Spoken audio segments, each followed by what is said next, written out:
गीता में कुछ आदेश हैं, कुछ उपदेश हैं, कुछ संदेश हैं। उन्हें उसी तरह से भी हमें देखना चाहिए। कहाँ कहाँ भगवान ने आदेश दिया, कहाँ उन्होंने उपदेश दिया, कहाँ उन्होंने संदेश दिया, कहाँ उन्होंने चेताया और कहाँ समझाया। तो अलग अलग श्लोक करके जब हम लोग देखते हैं तो और अच्छा लगता है। तो अब यहाँ संजय कह रहे हैं, इत्यर्जुन वासुदेवस्तथोक्त्वा स्वकं रूपं दर्शयामास भूय आश्वासयामास च भीतमेनं भूत्वा पुनः सौम्य वपुर महात्मा। संजय बोले कि वासुदेव श्री कृष्ण ने अर्जुन से ऐसा कहकर फिर उसी प्रकार से अपना वह रूप देव रूप दिखाया और महात्मा कृष्ण ने पुनः सौम्य रूप मतलब द्विभुज मनुष्य रूप होकर भयभीत अर्जुन को आश्वासन दिया।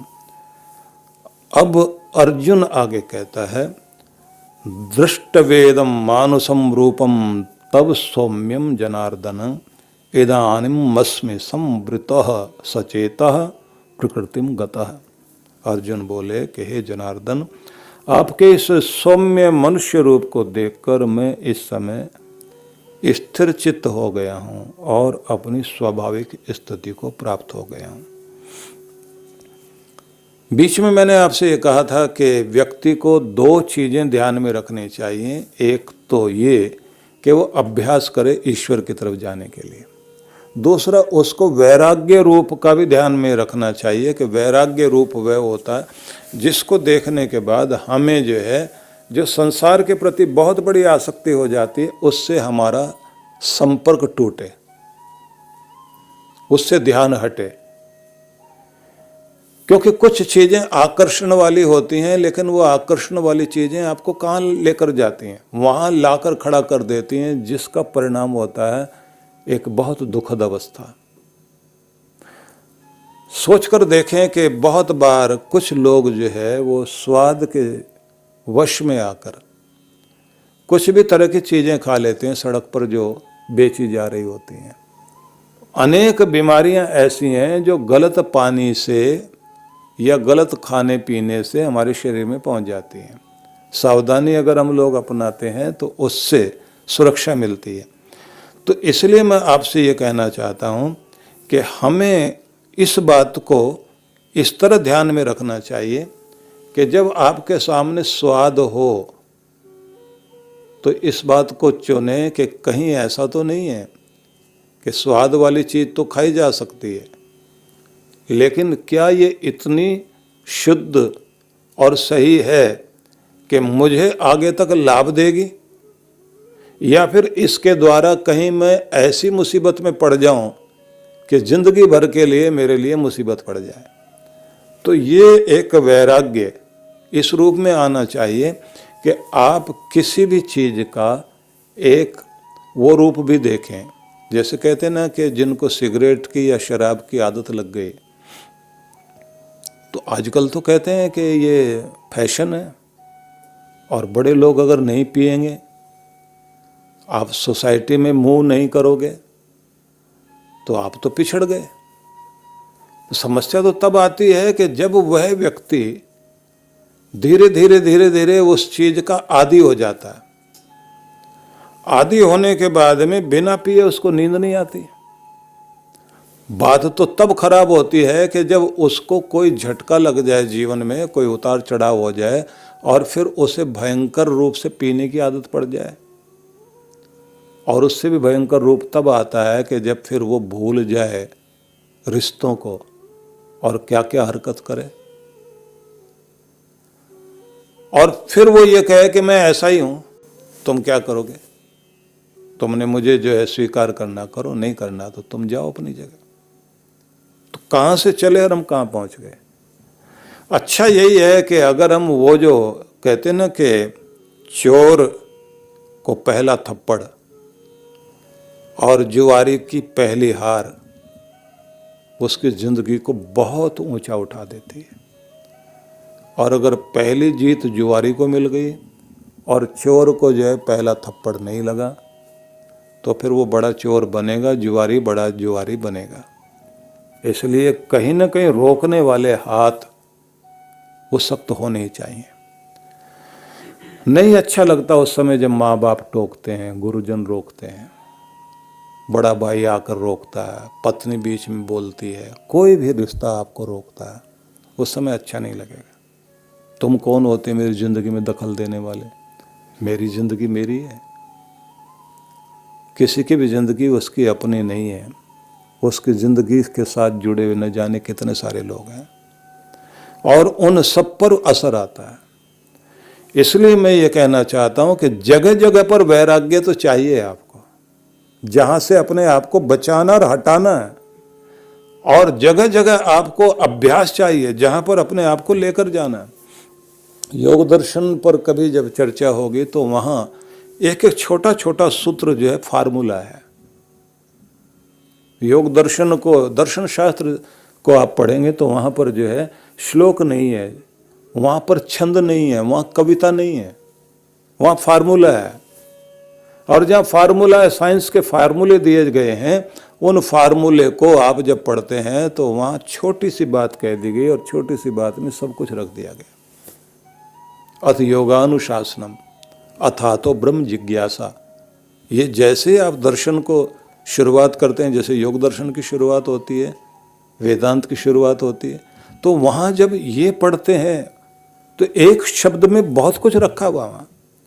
अथ योगानुशासन में जब जैसे शुरुआत होती है तो वहाँ समझा दिया गया है कि अब हम, अथ से मतलब वहाँ मंगलाचरण है, योगानुशासनम, योग अनुशासनम, अनुशासन की बात करेंगे।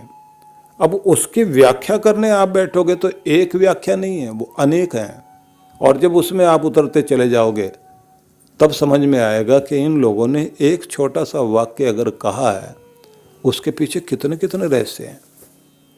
तो अभ्यास भी चाहिए और वैराग्य भी चाहिए। हर जगह सफल होने के लिए जहाँ से अपने आप को हटाना वहाँ वैराग्य, और जहाँ अपने आप को जोड़ना वहाँ का अभ्यास। ये दो चीज़ें आपको जो है सफल करती हैं। अगर इनका प्रयोग आप ठीक ढंग से करते हैं तो आप अपनी ज़िंदगी में देखिए क्या कमाल होता है। यहाँ से खुद को हटाना है और यहाँ खुद को जोड़ना है। जहाँ से हटाना है वहाँ के प्रति वो सब चीज़ें लेकर आओ कि ये मेरा रास्ता नहीं है, मेरा रास्ता ये है, ये मेरे खाने योग्य है और ये खाने योग्य नहीं है, ये संगति मेरे लिए चाहिए और इनकी संगति मुझे नहीं चाहिए। मैं भले ही पिछड़ा हुआ कहलाऊं लेकिन ऐसा एडवांस या मॉडर्न व्यक्ति नहीं बनना चाहता जो इस तरह के लोग हैं। ये सोसाइटी मुझे नहीं चाहिए। मैं नकलची बंदर नहीं बन सकता, मेरी नकल ये लोग करेंगे, वक्त आ सकता है। इसलिए मैं एक नया इतिहास गढ़ रहा हूं, भीड़ का हिस्सा नहीं हूं। जब आप ये सोचते हैं तब आप अपने आप को कुछ ऊंचा बनाते हैं, और जब आप भीड़ का हिस्सा बनकर खड़े हो जाते हैं तब आप कुछ भी नहीं बनते। अब भीड़ को तो लाइन लगा करके वहां खड़े होने की आदत है। भीड़ को तो सोचना नहीं होता, सब एक तरफ जा रहे हैं तो सब उधर भागेंगे। इसलिए ये निवेदन है सभी से कि दो चीजें बहुत आवश्यक हैं, कि एक जगह से अपने आप को हटाना है और एक जगह अपने को लगाना है। जहाँ लगाना है उसकी प्रैक्टिस बार बार करनी चाहिए। हाँ, एक बात और ध्यान रखिए, प्रैक्टिस आपको परफेक्शन देती है, लेकिन किस में? अगर गलत चीज की प्रैक्टिस कर रहे हैं तो गलत चीज में परफेक्शन देगी। चोरी की प्रैक्टिस कर रहे हैं तो बड़े चोर, और अगर आप अच्छे चीज की प्रैक्टिस कर रहे हैं तो अच्छेपन में मान हो जाओगे। इसलिए प्रैक्टिस किसी को परफेक्ट बनाती है? मुझे नहीं लगता।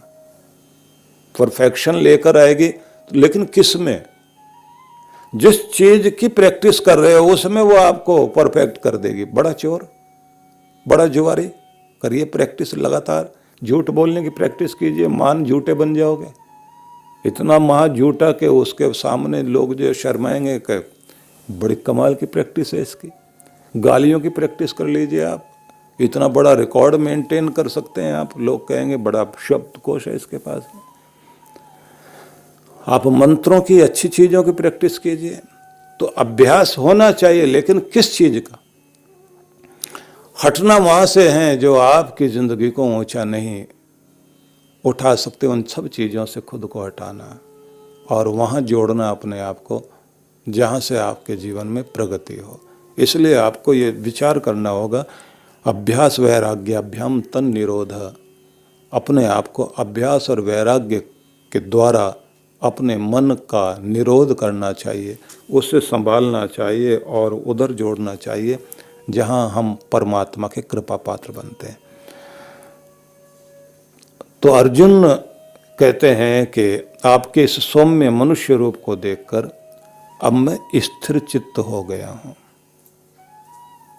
इदानीम अस्मि संवृतः सचेतः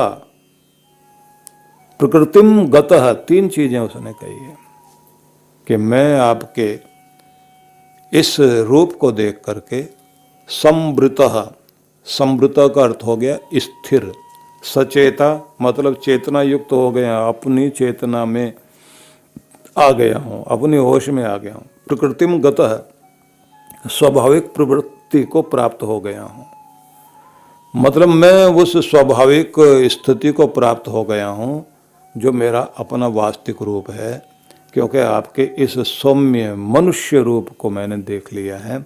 अब मेरा चित्त स्थिर हो गया है। हम लोग जो है एक ही उस रूप को देखना पसंद करते हैं, जिस रूप को देखकर हमारे मन में शांति आती है।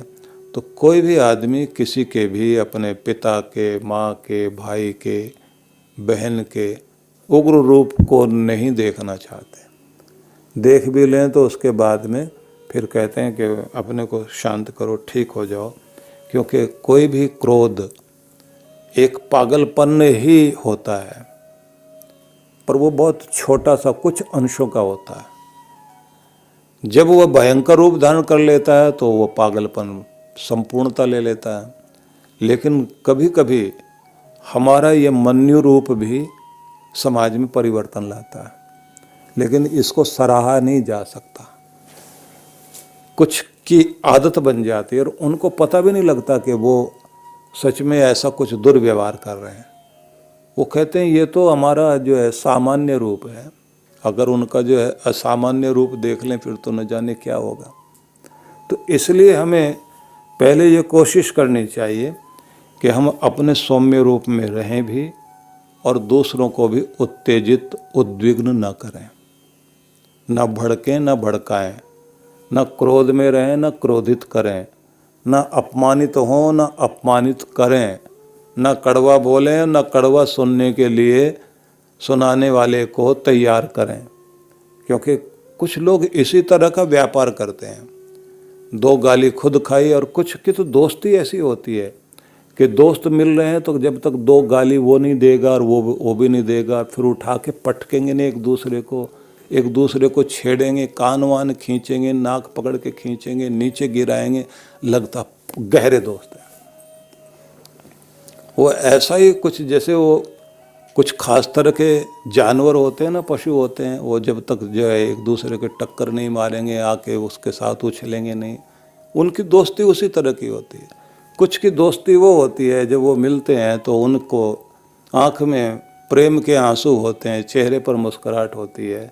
एक दूसरे का हाथ पकड़कर जब बैठते हैं तो कितना अपनापन लगता है। कुछ लोग वो होते हैं जिनको आप देखते हैं ना कि वो हाथ भी मिला रहे होते हैं, तो हाथ पकड़ के ऐसे अपने जो है फेफड़ों के ऊपर हार्ट में लगा करके माथा झुका के आदर भी देते हैं, प्यार भी देते हैं, अच्छा लगता है। और उसके बाद कुछ वे भी होते हैं जिनके अंदर से शब्द भी प्रकट नहीं होते, जो ये कहते हैं कि कुछ बोलने की भी इच्छा नहीं हो रही कि इस समय क्या कहूँ, आंख में आंसू ही बह रहे होते हैं। तो बहुत तरह के लोग हैं संसार में, क्योंकि हम सबको एक रूप में देख नहीं सकते, सबको एक जैसा बना भी नहीं सकते, सब अलग अलग वृत्तियों में। क्योंकि कृष्ण भगवान ने स्वयं कहा है कि तीन तो वृत्ति व्यक्ति की सात्विक, राजसिक, तामसिक तो होती हैं, लेकिन इन तीन को भी अगर हम कहें तो ये तीन भी फिर एक दूसरे के साथ जुड़ करके 6 हो जाते हैं, और फिर उनको भी आगे जो है मिक्स रूप बताएं तो वो 9 तरह का हो जाते हैं। उन 9 को भी आप जो है कम ज़्यादा करते करते फिर वो कई गुना हो जाते हैं कि किसमें कितने अंश में कौन सी चीज़ रहती है।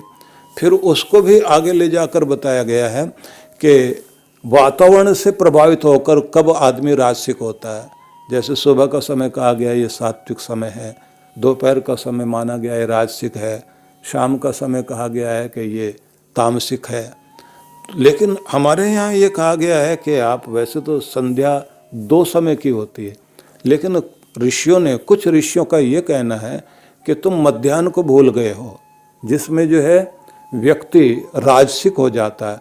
तुम राजसिक अवस्था में हो तो भी भगवान से जुड़ो, तामसिक अवस्था में हो तो भी भगवान से जुड़ो, वक्त कोई भी हो लेकिन तुम्हारा भगवान से जुड़ना आवश्यक है।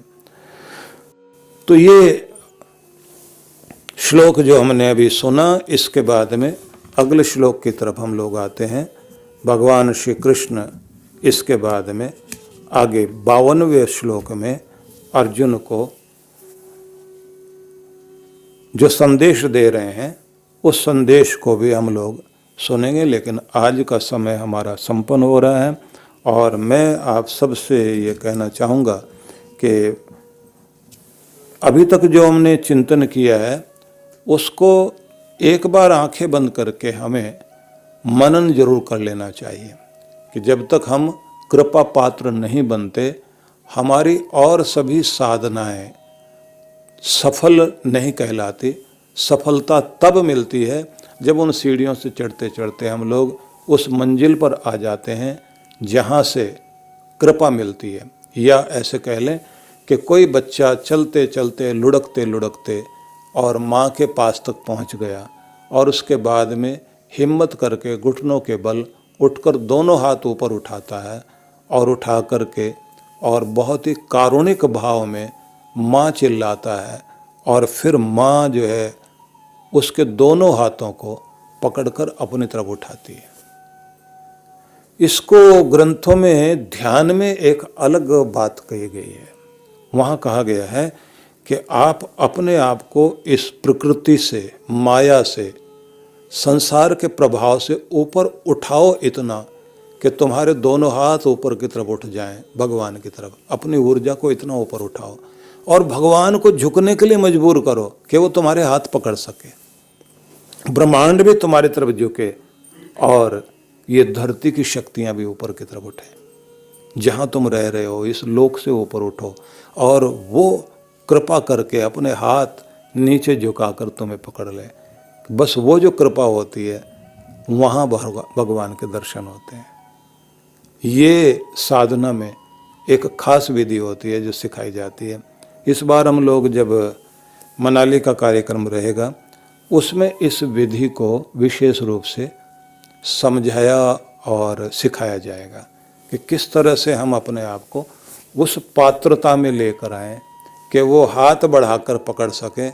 लेकिन उतना तो हमें चलना ही पड़ेगा कि हम वहाँ तक पहुँच जाएं और हाथ ऊपर उठा सकें कि वो पकड़ सके।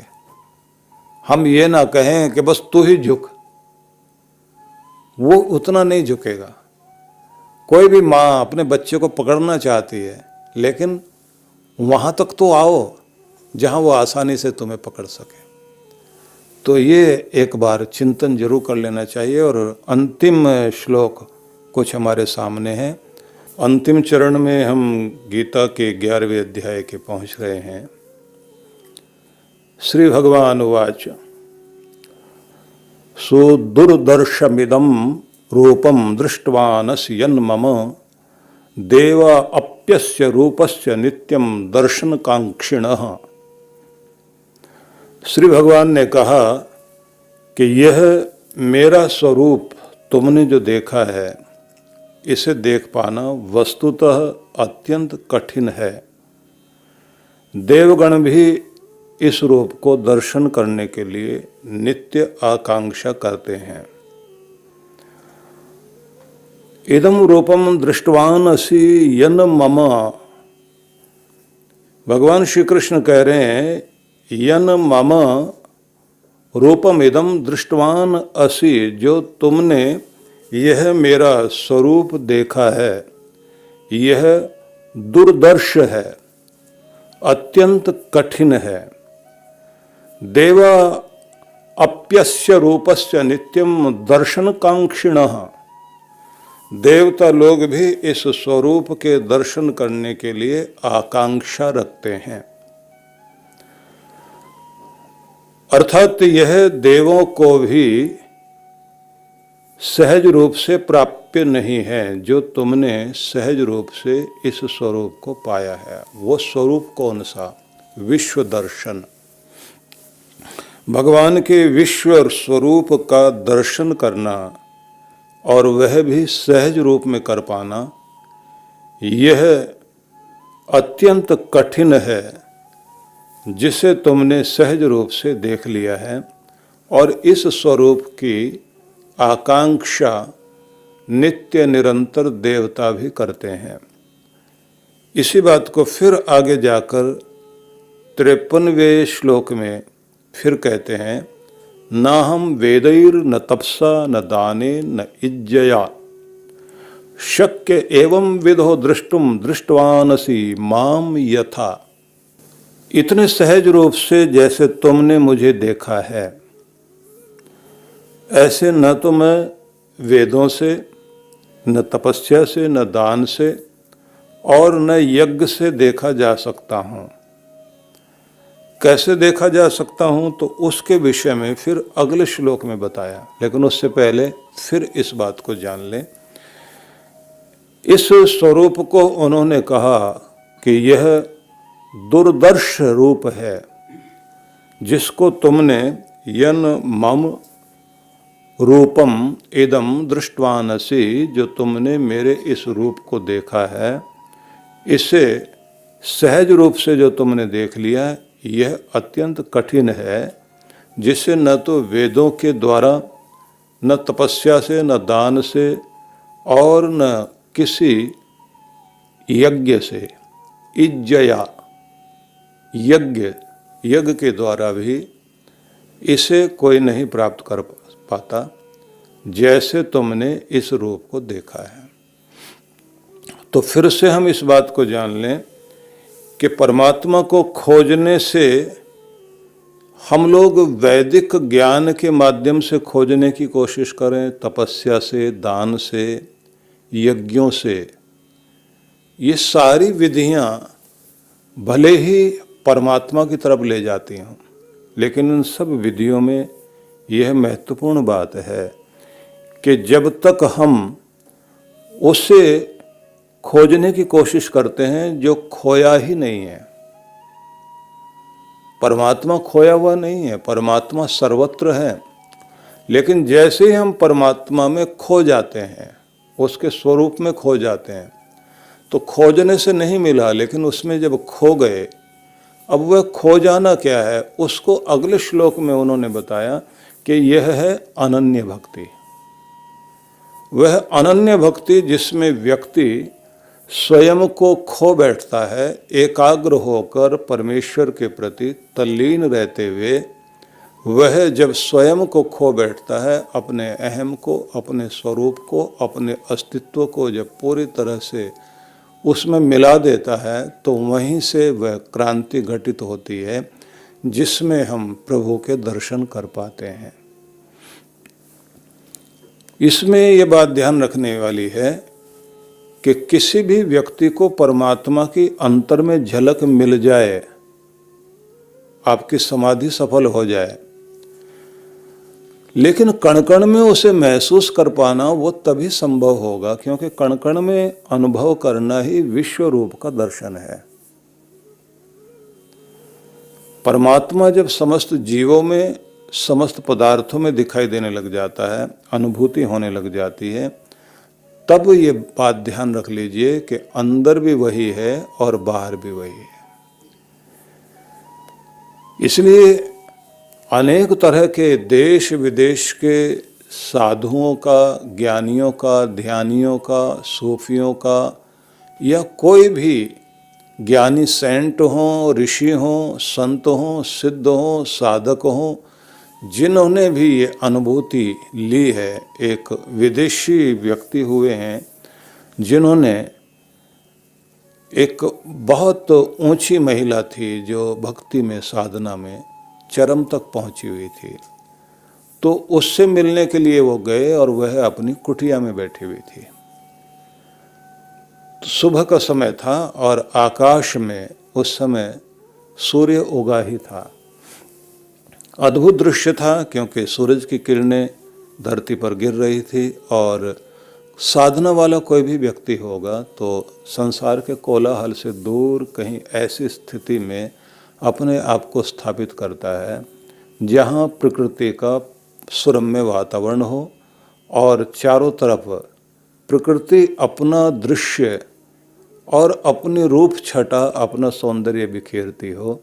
ऐसे में जब आकाश से लेकर धरती तक परमात्मा का सौंदर्य जो महान चित्रकार के द्वारा बनाया गया है वह जब चारों तरफ दिखाई दे रहा होता है, ऐसे में जब वो आंख खोलता है तो बाहर भी उसका वही रूप दिखाई देता है, अंदर भी वही दिखाई देता है। तो एक संत मिलने के लिए गए, वो भी एक बहुत बड़े साधक थे, तो उन्होंने उसको आवाज़ लगाई कि तू क्या अंदर बैठी हुई, बाहर निकल कर आ, देख परमात्मा चारों तरफ किरणों से, फूलों से, हवाओं से और ये घास पर पड़ी हुई ओस की बूंद, इससे अपनी झलक दे रहा है वो, उसका दृश्य चारों तरफ है और तू अंदर बैठी हुई। और कमाल तो ये हो गया है कि सारे पक्षी उसको समझ रहे हैं और स्तुति गा रहे हैं। इस समय जो है पक्षी चहचहा रहे हैं, पूरा वातावरण ही अद्भुत है और तू अंदर बैठी हुई है। तो वहीं से आवाज़ देती है कि सुन, बाहर मत देख, जो तू बाहर देख रहा है वो मैं अपने अंदर देख रही हूँ। तो भी वहीं जहाँ वो दृश्य है वहीं बैठ और आंखें बंद कर, क्योंकि जब तक अंदर झलक नहीं मिलेगी तो बाहर आनंद नहीं आएगा, और बाहर जो आनंद आ रहा है वो अंदर के कारण ही आ रहा है। इसलिए अंदर और बाहर जब तक मेल नहीं मिलाएगा कि तू शोर मत कर, शोर करने से वो दृश्य भाग जाता है, अपने अंदर झलक देख। तो ये बहुत तरह के वर्णन आते हैं। ये बात ध्यान रख लीजिए कि जिन लोगों को ये मस्ती लग जाती है वो फिर लालच करते जरूर हैं, लेकिन बड़ा, वो परमात्मा से कम कुछ पाना ही नहीं चाहते। संसार की छोटी छोटी चीज़ों का जो क्षणिक आनंद है उससे हट करके वो परम आनंद की प्राप्ति करना चाहते हैं। और अगर शक्ति भी पाना चाहते हैं तो लोग जो है कुछ लोगों को इकट्ठा करके संगठन बना लें और वो एक शक्ति है। लेकिन जिसकी शक्ति, जिसका लोभ ही सबसे बड़ा हो तो वो क्या करेगा? सर्वशक्तिमान परमात्मा को अपने पक्ष में करेगा। इसलिए कहते हैं ना कि अगर लालच करना ही तो बड़ा करो, और वो फिर लालच नहीं कहलाता। परमात्मा ने ये जो भी काम, क्रोध, लोभ, मोह, अहंकार आदि दिए हैं, इनका जब रूप परिवर्तन हो जाता है तो ये शक्तियाँ बन जाती हैं। जब कामना व्यक्ति की जो है उच्च शिखर तक जाने की, परमात्मा के धाम तक जाने की हो जाती है तो ये कामना बहुत बड़ी चीज़ बन जाती है। और जब कोप इस बात पर होता है कि अपने आसपास कोई त्रुटि और अपनी कोई कमजोरी जागने ही नहीं देनी, अपने आलस्य पर, अपनी लापरवाही पर व्यक्ति कुपित होता है और दुष्टों से सज्जनों को बचाने के लिए कुपित होता है, तब ये क्रोध मन्यु का रूप धारण कर लेता है और ये तब मनुष्य का कल्याण करता है। और जब लोभ होता है परमात्मा की प्राप्ति का या कुछ बड़ा पाने का, जिससे समाज का हित होता हो, तो समझ लेना चाहिए कि वो लोभ भी जो पाप का मूल कहा गया, फिर वो पाप का मूल नहीं होता, सबसे ज़्यादा पुण्यप्रद हो जाता है। इसलिए हमारी शक्तियाँ जितनी भी हैं जो हमारे मूलाधार में सोई हुई हैं वो काली शक्ति है। उसी को गौरी वैष्णवी बनाना होता है। उसी को जब गौरी बना देते हैं तो फिर शंकर के साथ में वो गौरी शंकर बन करके एक रूप हो जाती है और उस समय शक्ति का और शिव का लाभ भक्त को मिलता है। इसलिए सारा संभव होता है अनन्य भक्ति के द्वारा। तो यहाँ वेदों की, तपस्या की, दान की और यज्ञ की निंदा नहीं है, क्योंकि ये सब कुछ भगवान पहले बता चुके हैं कि यज्ञ करना, दान करना, आगे भी व्याख्या आएगी। यज्ञों के संबंध में भी कहा है, तप के संबंध में भी कहा है और आगे भी कहेंगे। वेद का मतलब यहाँ वेद तो है ही है, ज्ञान भी है, तो ज्ञान कांड तो सामने चलता ही रहा है, लेकिन उसका चरम परिणाम ये होना चाहिए कि हम अपने आप को अनन्य भक्ति में परमात्मा के प्रति मिटने को तैयार हो सकें, भगवान की तरफ जाने को तैयार हो सकें। और उसमें ये विश्वास बहुत बड़ा होता है। जो लोग कहते हैं पता नहीं मिलता भी है या नहीं मिलता, तब समझ में आता है कि मिला तो हुआ है वो, नहीं तो वो अपनी तरफ लेकर क्यों आता। वो मेरे आसपास है, मुझे महसूस नहीं हो पा रहा है क्योंकि मेरी मैं बीच में आ जाती है, और सिर्फ आसपास ही नहीं है, वो मेरे अंदर बाहर सब जगह है, बस उसको मैंने अनुभव करना है। मज़ा तब आता है कि जब आप बादलों को बरसते हुए देखते हैं, लेकिन जब बादलों के बीच चले जाएं आप, ऐसे अवसर जब आते हैं, कभी दार्जिलिंग में आप लोग जाएं, मुन्नार में हम लोग थे, केरला में, तो एक पहाड़ी के ऊपर बारिश हो रही थी। हम लोगों ने जो है, क्योंकि वहाँ तक गाड़ी जा सकती थी, तो जहाँ तक गाड़ी जा सकती थी वहाँ तक हम लोग गए। उसके बाद में हमने देखा कि बारिश थोड़ी सी और आगे हो रही, हम भागते भी वहाँ गए, तो वो बादल और आगे आगे जा रहा था। जैसे उस जगह पर हम गए तो देखा कि बूंदें तो बरस रही हैं, लेकिन उससे पहले जो है जैसे धुआं धुआं होता है, हाथ गीले हो रहे हैं। बहुत हल्का बादल था वो, लेकिन आप सोचिए कि जैसे ओस या धुंध होती है, तब समझ में आया कि ये बादल है। बूंदें तो चारों तरफ हैं उसकी, जहाँ सघन हो जाती है वहाँ गिरने लग जाती हैं, नहीं तो हाथ गीला हो रहा है। लेकिन फिर मैं आपको कहना चाहता हूँ कि वो चारों तरफ है, लेकिन महसूस कब होगा आपको? तो बादल गीलापन जो चारों तरफ होने के बाद भी आप बादल को महसूस नहीं कर पा रहे हैं, होता है। अब इसलिए ऐसे ऐसे यंत्रों के माध्यम से आर्द्रता नापी जाती है कि हवा के अंदर आर्द्रता कितनी, गीलापन कितना है।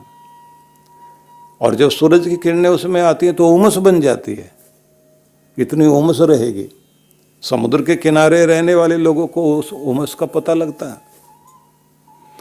तो इसलिए मैं ये कहना चाहता हूं कि परमात्मा अति सूक्ष्म होने के कारण सर्वत्र होकर भी हमें महसूस नहीं होता। होता तब है जब हम उसके प्रति एकाग्र होते हैं। एकाग्र होने के साथ साथ हमारा पूरा ध्यान वहाँ लग करके हम प्रेमपूर्ण होकर उससे जुड़ जाते हैं, तब फिर वो अपनी झलक दिखाता, अंदर भी और बाहर भी। इसलिए आगे फिर उन्होंने ये कहा, भक्त्या त्वनन्यया शक्य अहमेव विदोर्जुन ज्ञातुम दृष्टुम च तत्वेन प्रवेष्टुम च परंतप। हे अर्जुन, निश्चित रूप से अनन्यया, ये जो शब्द है अनन्य भक्ति भाव, अनन्यया भक्त्या, अनन्य भक्ति से, या कहना चाहिए अनन्य भक्ति भाव से ही यह संभव है, विराट रूप तत्व से जाना जा सकता है। तो पहले अर्थ समझ लीजिए कि हे अर्जुन, निश्चित रूप से अनन्य भक्ति भाव से मेरा यह विराट रूप तत्व से जाना जा सकता है, मतलब देखा जा सकता है, इसमें प्रवेश पाया जा सकता है।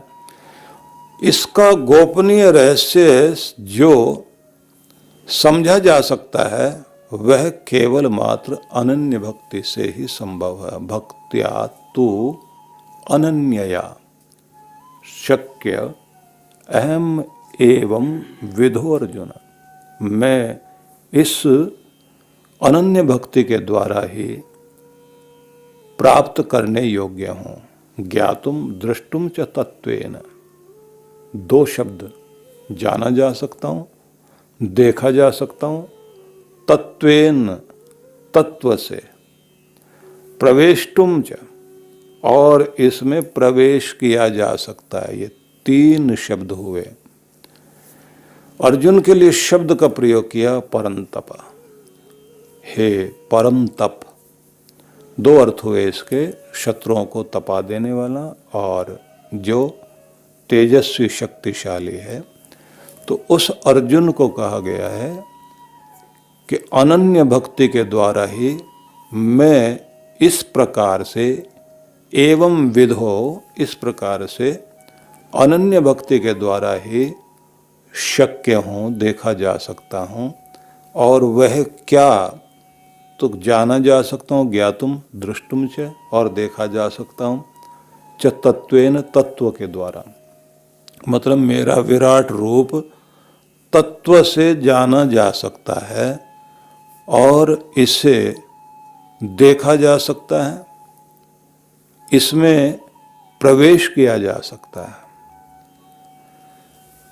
अब इसको थोड़ा समझ लीजिए। विश्व रूप दर्शन हेतु भक्ति एकमात्र साधन है। अनन्य भक्ति एकाग्र चित्त से एक लक्ष्य भेदन करने के लिए जब अनवरत निरंतर भक्ति की जाती है तो इसमें भगवान से अलग अन्य किसी भी प्रकार की वस्तु की प्राप्ति की कामना कभी नहीं रहती। केवल मात्र अनन्य भक्ति द्वारा ही साक्षात्कार संभव है, ऐसा कृष्ण भगवान ने कहा। तो अब इसमें 3 शब्द ध्यान देने के हैं। तत्व से जानना, दृष्टुम और साक्षात्कार करना, प्रवेशटुम और उसमें प्रवेश कर जाना, परमात्मा में प्रवेश कर जाना। परमात्मा में प्रवेश कर जाना यहाँ है खो जाना, उसमें लीन हो जाना, उसमें जुड़ जाना। भगवान के से हम इस तरह जुड़ जाएं कि हम उसके साथ अपनापन ही नहीं, एक रूप अनुभव होने लग जाए, वह प्रविष्टि हमारी हो जाए, वह प्रविष्टि हो जाए। वह तब संभव होती है जब कोई अनन्य भक्ति के द्वारा एकाग्र भाव लेकर परमात्मा के ध्यान में चलते चलते लगातार अपना प्रयास करता रहे, तब वह जानता है कि यह ये है। किसी भी चीज को शब्दों में जानना एक बात है। चित्र देख लिया आपने किसी अच्छे फल के संबंध में, और चित्र देखने के बाद आपने कभी वो फल खाया नहीं। मान लीजिए कोई जापानी फल है और आपने उसके संबंध में केवल देखा है, या आसपास के देशों में कुछ फल होते हैं तो उसमें एक होता है मंकुट, खट्टा मीठा फल होता है। उसका नाम कुछ लोगों ने मैंगोस्टी या मैंगोस्टिक कह दिया। अब आपने उसको मान लीजिए देखा चित्र में, अब चित्र में देख लिया तो मैं तो कहता हूं कि आपने उसे केवल मात्र ऐसे फोटो में नहीं बल्कि वीडियो में देखा हो, उसकी पूरी फिल्म देखी हो, पेड़ पर लगा हुआ देखा हो, उसको जो है उसका आकार प्रकार सब तरह से देख लिया हो। लेकिन देख लेना सूचना हो गई, अभी जाना नहीं है। जानने के लिए जरूरी है कि आप पहले उसे अपने हाथ में लेकर उसका स्पर्श करें, आंखों से देखें। अब उसके बाद नाक भी देखना चाहेगा, वो ये कहेगा कि मुझे भी थोड़ा पहचानने दो, इसकी सुगंध कैसी है। त्वचा ने कहा कि ये समझ लिया कोमल है, कठोर है, ये भी पता लग गया। गंध सुगंध भी पता लग गई, रंग रूप भी पता लग गया। लेकिन ये भी एक जानकारी हुई जरूर, लेकिन अनुभूति नहीं है। अनुभूति तब होगी जब आप उसे जीभ पर रखकर उसका स्वाद लेते हैं और मन उसमें टिका हुआ हो।